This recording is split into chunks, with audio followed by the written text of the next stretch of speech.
పేదరికం కారణంగా విద్యను మధ్యలోనే ఆపకుండా విద్యార్థులు తమ చదువును కొనసాగించడానికి ఆర్థిక చేయూత అందించడం అనేది ఈ తల్లికి వందనం పథకం యొక్క ముఖ్య ఉద్దేశం కాగా ఆంధ్రప్రదేశ్లో అధికారంలోకి వచ్చినటువంటి కూటమి ప్రభుత్వం సూపర్ సిక్స్ హామీలలో ఈ పథకం కూడా ఒకటని చెప్పుకోవచ్చు. అయితే చంద్రబాబు నాయుడు ప్రభుత్వం ప్రవేశపెట్టిన తల్లికి వందనం పథకం కానీ గత ప్రభుత్వంలో ఇచ్చినటువంటి అమ్మఒడి పథకం వివరాలు కానీ వాటి మధ్య తేడాలు, అర్హతలు, దరఖాస్తు ప్రక్రియలు అనే విషయాలను మనం ఒక్కసారి తెలుసుకునే ప్రయత్నం చేశాం. అసలు తల్లికి వందనం పథకం అంటే ఏంటి, దాని గురించి మాట్లాడితే పేద పిల్లలు చదువును మధ్యలోనే ఆపకుండా కొనసాగించేందుకు తల్లికి వందనం పథకం కింద రాష్ట్ర ప్రభుత్వం అనేది ఆర్థిక సహాయం అందిస్తుంది.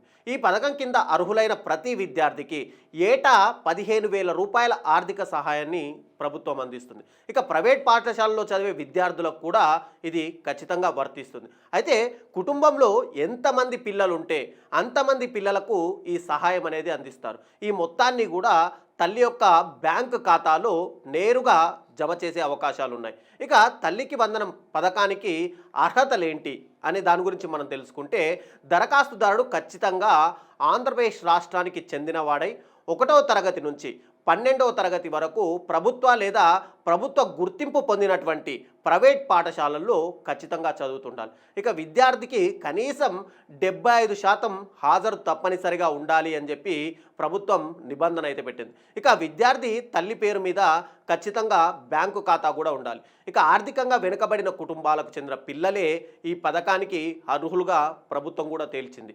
అయితే ప్రభుత్వ ఉద్యోగులు కానీ ఎమ్మెల్యే, ఎంపీ లేదా ఎమ్మెల్సీ లేదా రాజకీయ నాయకుల పిల్లలు, ప్రజాప్రతినిధుల పిల్లలు ఈ పథకానికి అర్హులు కారు అంటూ కూడా ప్రభుత్వం తేల్చేసింది. ఇక తల్లికి వందనం పథకం దరఖాస్తు ఎలా చేసుకోవాలి అనే విషయము చాలామందికి ఒక సందేహంగా మిగిలింది. దానికి సంబంధించి ప్రభుత్వ పాఠశాలలు, ప్రైవేట్ పాఠశాలల్లో చదువుతున్న పేద పిల్లలకు ఈ పథకాన్ని వర్తింపజేస్తారు.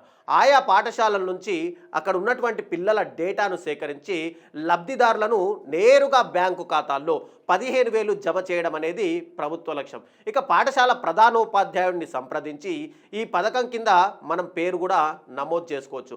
కుటుంబ వార్షిక ఆదాయము 2 లక్షల కంటే తక్కువ ఉన్న వారికి మాత్రమే ఈ పథకం వర్తిస్తుంది. ఇక గత ప్రభుత్వంలో అమ్మఒడి పేరుతో ఈ పథకాన్ని అమలు చేయగా దాదాపుగా అమ్మఒడి పథకం కింద లబ్ధి పొందిన విద్యార్థులందరికీ కూడా తల్లికి వందనం పథకం కింద లబ్ధి చేకూరనుంది. ఇక మరొక ముఖ్యమైన విషయం ఏంటంటే గతంలో అమ్మఒడి పథకం కింద ఇచ్చేటువంటి 15,000 రూపాయల్లో పాఠశాల నిర్వహణ ఖర్చుల కోసం 2,000 రూపాయలని కట్ చేసేవాళ్ళు. కానీ ప్రస్తుతం కూటమి ప్రభుత్వము 15,000 రూపాయలని మొత్తం కూడా తల్లుల ఖాతాల్లో జమ చేయాలని చెప్పి నిర్ణయించుకుంది.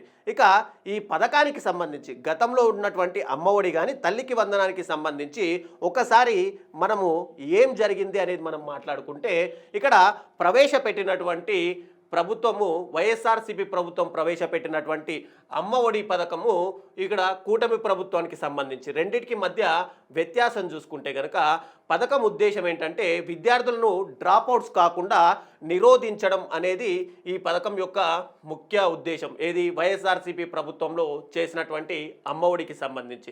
ఇక కూటమి ప్రభుత్వంలో ఏర్పడిన దానికి వాళ్ళు పెట్టుకున్నది ఏంటంటే విద్యార్థుల విద్యకు ఆర్థిక చేయూత అందించడం అనేది దీని లక్ష్యం అంటూ కూడా తల్లికి వందనం పథకంలో పెట్టుకున్నారు. ఇక అందించే మొత్తంకు చూసుకుంటే అప్పట్లో అమ్మఒడి పథకానికి 15,000 రూపాయలు తల్లుల ఖాతాల్లో వేస్తామని చెప్పగా అందులో 2,000 రూపాయలనేమో మెయింటెనెన్స్ నిర్వహణకు ఇచ్చి ఇక మిగతా 13,000 రూపాయలని డైరెక్ట్గా విద్యార్థి లేదా విద్యార్థిని తల్లిదండ్రుల అంటే తల్లి ఖాతాల్లో డైరెక్ట్గా జమ చేసేవారు. కానీ ఇప్పుడు కూటమి ప్రభుత్వము టోటల్గా 15,000 రూపాయలు మొత్తం కూడా తల్లి ఖాతాలోనే జమ చేస్తామని చెప్పారు. ఇక కుటుంబంలో పిల్లల సంఖ్య ఒక కుటుంబంలో ఒక విద్యార్థికి మాత్రమే గతంలో ఇచ్చేవారు. దీనికి పరిమితులు ఉండేవి ఏదైతే అమ్మఒడి పథకానికి. కానీ ఇప్పుడు తల్లికి వందనానికి సంబంధించి కుటుంబంలో ఎంతమంది పిల్లలు ఉంటే కూడా అంతమందికి కూడా ఇది జమ చేస్తాము, డబ్బులు ఇస్తాము అంటూ కూటమి ప్రభుత్వం అయితే చెప్తుంది. ఇక ప్రధాన అర్హత చూసుకుంటే అమ్మఒడి పథకానికి తెల్ల రేషన్ కార్డు అనేది ఖచ్చితంగా దాన్ని ప్రామాణికంగా తీసుకునేవారు. ఇప్పుడు కూటమి ప్రభుత్వం ఆర్థికంగా వెనుకబడిన కుటుంబాలు అంటే తెల్ల రేషన్ కార్డు లేకపోయినప్పటికీ కూడా వాళ్లకు కూడా ఖచ్చితంగా ఈ పథకాన్ని అమలు చేస్తామని కూటమి ప్రభుత్వం అయితే చెప్తుంది. ఇక తల్లికి వందనం పథకం దరఖాస్తుకు అవసరమైన పత్రాలు ఏంటి అనేది కూడా మనం తెలుసుకుంటే కనుక ఆధార్ కార్డ్ అంటే తల్లి మరియు విద్యార్థికి సంబంధించినటువంటి ఆధార్ కార్డ్ని ఖచ్చితంగా మనం ఇవ్వాల్సి ఉంటుంది. ఇక తల్లి పేరు మీద ఉన్నటువంటి బ్యాంకు ఖాతా వివరాలు కానీ, పాఠశాల రికగ్నేషన్ అంటే పాఠశాలకు ప్రభుత్వం నుంచి ఇచ్చినటువంటి రికగ్నేషన్ సర్టిఫికేట్, ఒకవేళ ప్రైవేట్ పాఠశాల అయితే అది కూడా ఖచ్చితంగా దానికి ఇవ్వాలి. ఇక విద్యార్థి ప్రస్తుత పాఠశాల నుంచి ఒక ధృవీకరణ పత్రాన్ని కూడా తీసుకురావాలి.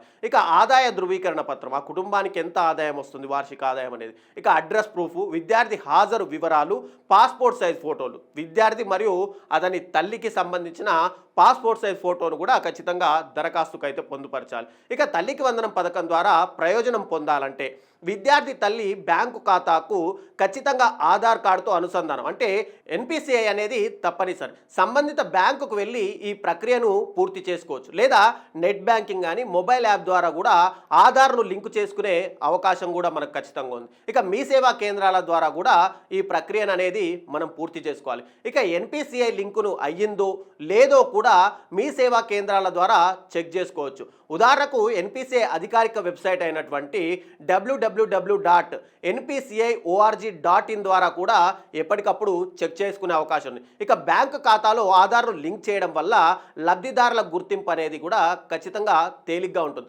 అంతేకాకుండా ఈ పథకం నిధులు పక్కదారి పట్టే అవకాశం కూడా ఖచ్చితంగా ఉండదని చెప్పుకోవచ్చు.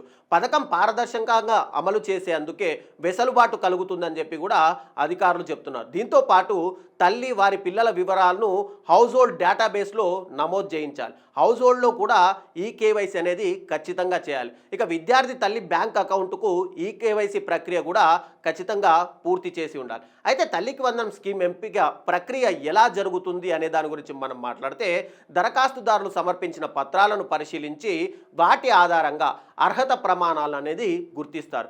కుటుంబం యొక్క ఆర్థిక స్థితి కానీ, విద్యార్థి హాజరు శాతం లాంటి అంశాల ఆధారంగా ఎంపిక ప్రక్రియ జరుగుతుంది.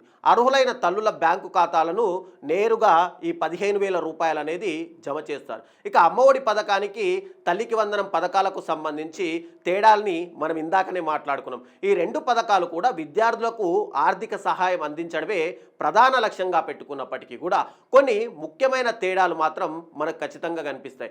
తల్లికి వందనం పథకం ఆంధ్రప్రదేశ్లో విద్యార్థుల విద్యకు మద్దతుగా కూటమి ప్రభుత్వం తీసుకున్నటువంటి చర్య అయితే, గతంలో అమలు చేసిన అమ్మఒడి పథకంతో పోలిస్తే తల్లికి వందనంలో రెండు ప్రధాన ప్రయోజనాలు ఉన్నాయి. ఈ పథకం ద్వారా కుటుంబంలో ఎంతమంది పిల్లలు ఉంటే వాళ్ళందరికీ కూడా ఆర్థిక సహాయం దక్కుతుంది. అదేవిధంగా ఎలాంటి కటింగ్స్ లేకుండా పూర్తిగా 15,000 రూపాయలు తల్లి ఖాతాలోనే జమ చేస్తారు.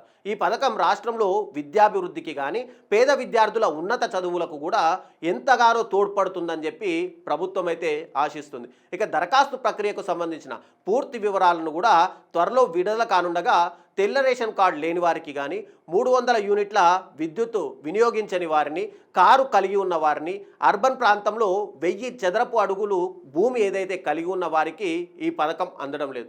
ఇక ఇప్పుడు కొత్త నిబంధనలను ఖచ్చితంగా అధికారికంగా ఖరారు చేయాల్సింది. విద్యుత్ వినియోగము, కారు ఉండడం వంటి నిబంధనలను గతంలో వ్యతిరేకించినటువంటి కూటమి నేతలు ఇప్పుడు మినహాయింపు ఇస్తారా లేక కొనసాగిస్తారా అనేది మాత్రం ప్రభుత్వం ఖచ్చితంగా స్పష్టత ఇవ్వాల్సి ఉంది. ఇక ఇప్పుడు విద్యాశాఖ గారి గ్రామ వార్డు సచివాలయ అధికారుల సమన్వయంతో తుది జాబితాను కూడా ఖరారు చేయనున్నారు. ఈ ప్రక్రియ పూర్తయిన తర్వాత లబ్ధిదారుల తుది జాబితా, పథకం అమలు తేదీని ప్రభుత్వము ఖచ్చితంగా ప్రకటించే అవకాశం అయితే కనిపిస్తుంది.